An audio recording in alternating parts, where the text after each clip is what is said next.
Hello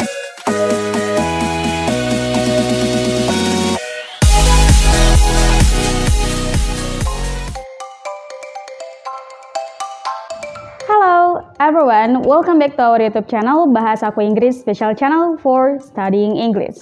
So, balik lagi sama aku, Miss Jijah, semuanya teman-teman. Nah, di video kali ini kita mau bahas tentang tenses. Dan teman-teman tahu kan, tenses itu ada 16. So, untuk video ke depan selanjutnya dan video yang akan datang, kita akan membahas tentang macam-macam tenses. Mulai dari tenses berapa, Miss? Tentu mulai dari tenses 1, 2, 3, sampai nanti tenses ke-16. So, seperti biasanya sebelum kita mulai ke pembahasan, don't forget to click like, comment, and subscribe, and the notification below cause we will give you more video. So, happy starting and let's enjoy the video. Oke guys, nah di sini aku udah ngeringkas materi ini secara simple. So, kalian tidak perlu merasa kebingungan, kalian tinggal ngeliatin aja nih poin-poin yang ada di sini. Di sini aku udah ngebagi menjadi 3 poin ya. Ada definisi, rumus, waktu kejadian, dan juga ada contohnya ya. Ini udah plus contoh. Dan hari ini kita mau membahas tentang tenses pertama, yaitu simple present. Oke, teman-teman pasti udah sering banget ngedenger yang namanya simple present dan udah tahu juga rumus simple present itu seperti apa.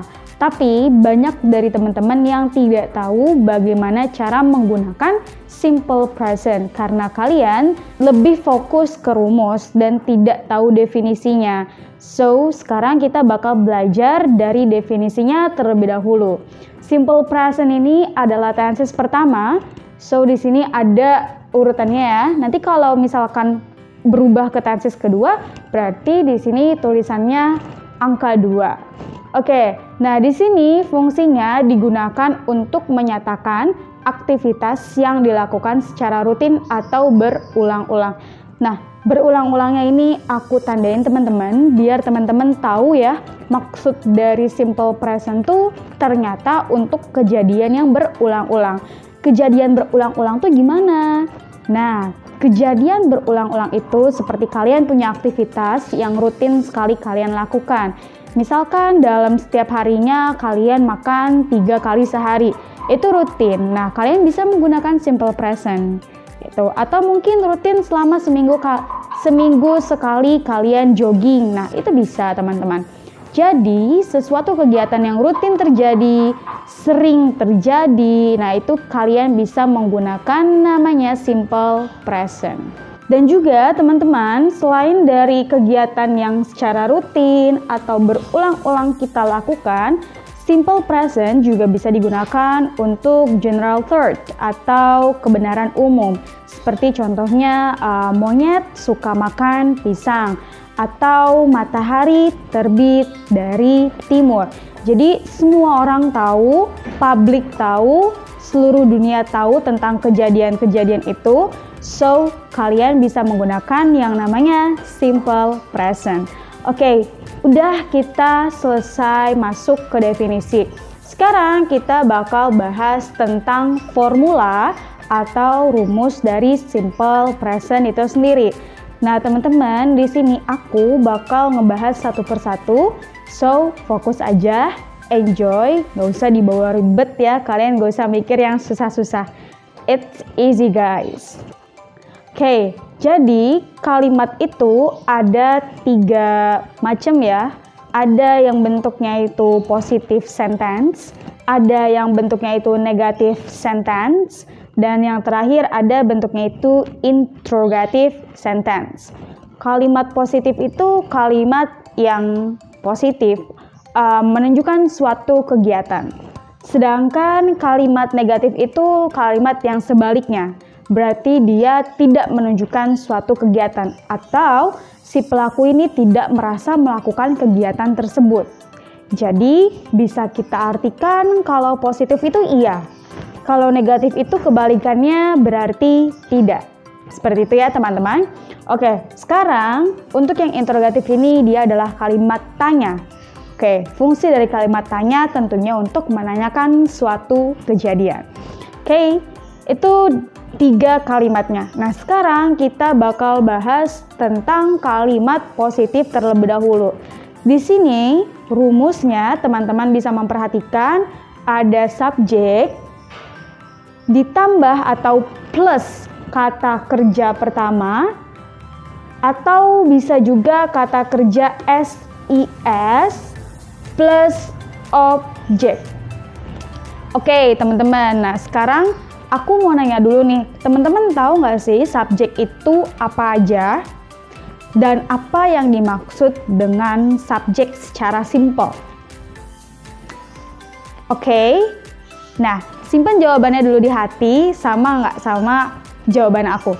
Oke, subjek itu selama ini aku mengartikan pelaku atau poin utama yang ditaruh sebelum kata kerja. Dan subjek itu umumnya yang kita ketahui itu adalah I, you, they, we, she, he, it, dan nama orang tunggal ataupun jamak. Oke, nah ini yang umum. Sebenarnya subjek ada banyak, tapi itu yang umum kalian ketahui di awal. So, kita fokus sama itu dulu ya teman-teman. Nah, untuk verbnya itu ada verb 1 biasa, ada verb SIS. Maksudnya tuh gimana?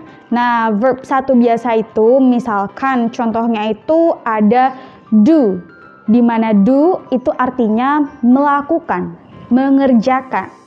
Nah, ada lagi does. Does juga artinya melakukan, mengerjakan. Does diambil dari kata kerja do. Nah, kapan kita menggunakan does? Oke, teman-teman, penggunaan verb SIS ini tergantung pada subjek yang ada di depan. Kalau subjeknya itu she, he, it, atau nama orang tunggal, so teman-teman wajib menambahkan tambahan s atau es setelah kata kerja pertamanya. Kapan Miss contohnya? Nanti kita bakal bahas di contoh yang udah Miss siapin. Oke, sekarang kita fokus ke rumus terlebih dahulu. Oke, nah udah selesai kita bahas tentang positive sentence. Masuk ke negative sentence. Di sini ada subjek plus do atau does. Nah, do atau does ini teman-teman biasanya disebut sebagai auxiliary. Jadi kalau ditanya mana auxiliary-nya, do atau does. Itu ya teman-teman. Nah, karena negatif itu kebalikan, jadi di sini setelah do dan does kita tambahkan not. Dan kata kerja pertama plus objek. Oke, nah di dalam kalimat negatif teman-teman tidak perlu menambahkan s atau es pada kata kerja. Kenapa? Nah, teman-teman, kalau di sini kan udah ketambahan namanya auxiliary ya. Kalau subjeknya I, you, they, we, dia ini menggunakan auxiliary do. Sedangkan jika subjeknya itu she, he, it, atau nama orang tunggal, dia ini menggunakan auxiliary does. Nah, ketika sudah menggunakan auxiliary, kata kerja itu balik ke kata kerja pertama. Jadi teman-teman tidak perlu menambahkan s ataupun es pada kata kerjanya. Oke, sampai sini paham ya? Kenapa gak ditambahin s atau es lagi? Nah, kita lebih sering mengartikannya seperti ini. Karena s-nya udah diambil di auxiliary. Gitu. Padahal karena sudah ada auxiliary. Jadi kalian tidak perlu menambahkan s atau es pada kata kerjanya. Oke, seperti itu teman-teman. Next, yang terakhir ada interrogative sentence atau biasa kita sebut dengan kalimat tanya. Nah, kalimat tanya ini dia kebalikannya teman-teman. Jadi do dan does dalam kurung auxiliary ya. Nah, auxiliary-nya ini kita taruh di paling depan. Di mana fungsinya ini dia akan menjadi sebuah kalimat pertanyaan. Do atau does baru diikuti rumus selanjutnya. Subject, verb one plus object. Sorry, ini kurang tanda tanya ya teman-teman. Oke. Nah, do atau does-nya ditaruh di depan. Kemudian diikuti subject plus verb one plus object. Sekarang aku tanya, kenapa verb-nya itu verb 1? Kenapa nggak ketambahan S atau ES? Ada yang bisa jawab? Oke, aku hitung sampai 5, kalian jawab dari sana. 5, 4, 3, 2, 1. Oke, benar teman-teman, karena sudah ada auxiliary. So, you don't have to add S atau ES pada kata kerjanya. Oke teman-teman, ini udah selesai kita bahas formula dari simple present. Gampang ya, formula dari simple present ini menurut Miss cukup mudah. Intinya kalian bisa fokus selama mempelajari present tenses ini. Intinya kalian bisa fokus dalam mempelajari simple present ini. Oke, seperti itu teman-teman. Nah, kalau di video sebelumnya Miss pernah menjelaskan tenses itu adalah pelajaran tentang waktu kejadian, perubahan waktu suatu kejadian. Nah, berarti setiap tenses itu punya waktu kejadiannya masing-masing. Jadi kalau waktu kejadiannya seperti ini, dia menunjukkan tenses yang ini. Waktu kejadiannya seperti itu, dia menunjukkan tenses yang itu. Nah, di sini kita ada time signal. Jadi biasanya kita menyebutnya dengan time signal. Oke, time signal untuk simple present di sini ada always, sesuatu yang selalu terjadi. Often, sesuatu kejadian yang sering terjadi. Seldom, sesuatu yang jarang terjadi. Rarely, sesuatu yang langka terjadi. Jadi, ini bisa kalian jadikan, Miss, tapi kan itu nggak rutin. Ya, nggak apa-apa, nggak rutin, tapi kalian suka melakukannya, walaupun langka, misalkan setahun sekali. Ataupun jarang, misalkan sebulan sekali kalian melakukannya. Tapi dalam sebulan sekali itu kalian rutin. Januari kalian melakukannya, Februari kalian melakukannya, gitu kan? Misalkan contohnya liburan, kalian suka mengambil liburan itu setiap 1 tahun sekali. Nah, itu masuk ke simple present teman-teman. Walaupun time signalnya itu seldom, gitu ya. Oke, ada every day dan ada juga every bla bla bla. Nah, ini bisa diganti teman-teman. Misalkan every Monday, every Tuesday, atau every month. Nah, misalkan every Monday kalian pergi cek ke dokter gigi. Jadi setiap Senin rutin kalian ke dokter gigi, gitu ya. Oke, nah selesai sudah definisi, formula, dan time signalnya. So, dari sini buat teman-teman yang belum paham, bisa tanya langsung di kolom komentar, kita sharing. Ataupun mungkin ada penjelasan dari tutor sebelumnya yang berbeda, kita sharing. Kita temukan jalan keluarnya gitu ya.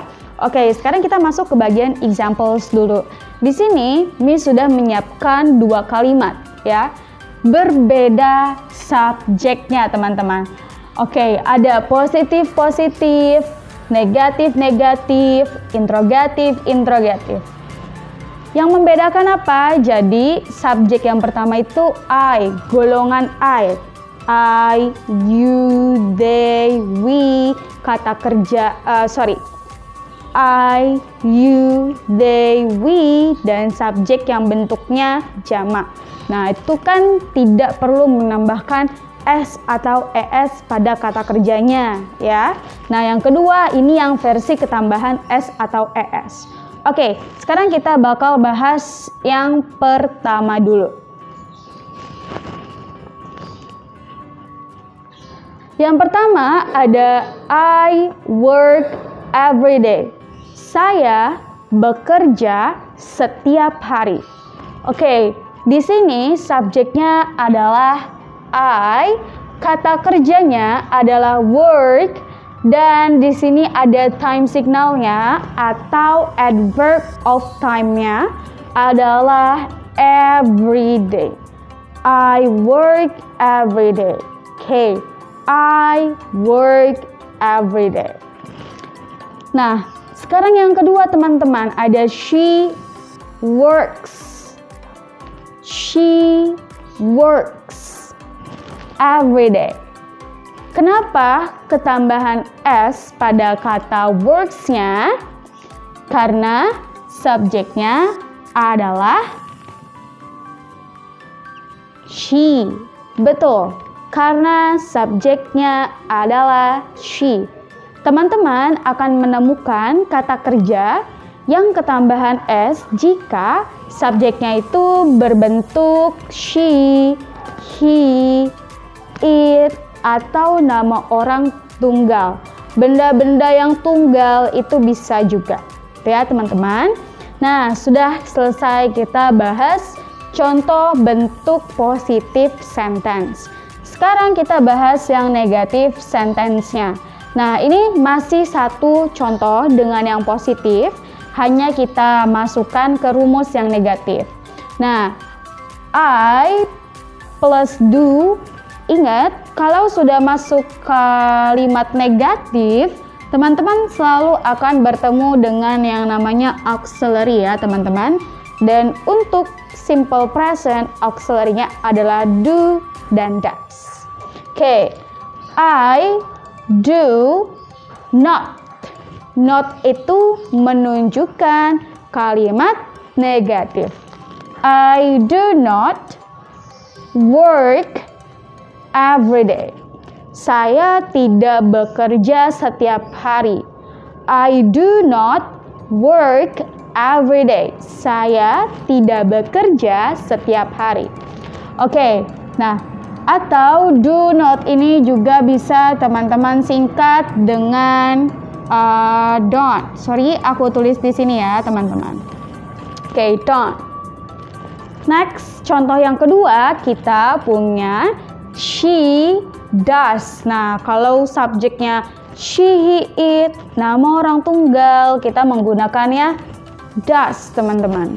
She does not work every day. Ingat, kalau sudah ada auxiliary, kita tidak perlu menambahkan s pada kata kerjanya. So, kalau sudah masuk kalimat negatif atau masuk kalimat interrogatif, kata kerjanya balik ke kata kerja pertama. Oke, gitu ya teman-teman.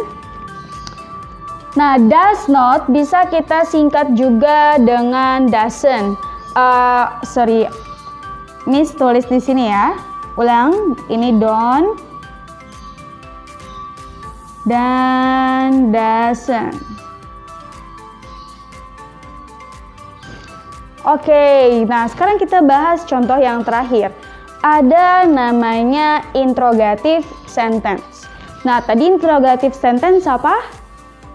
Auxiliary-nya ditaruh di depan sebelum subjek. Oke, mana subjeknya? Ada I dan she. Nah, di depannya sudah ada auxiliary.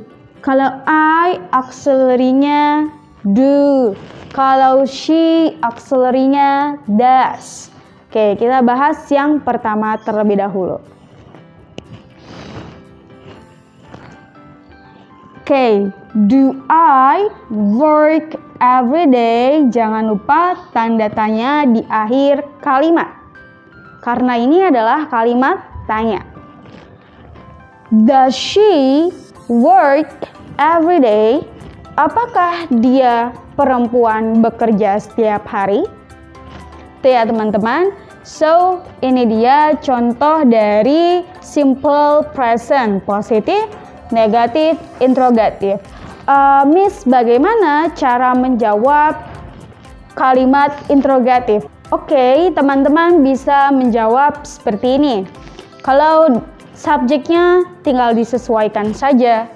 Yes, I do. No, she does.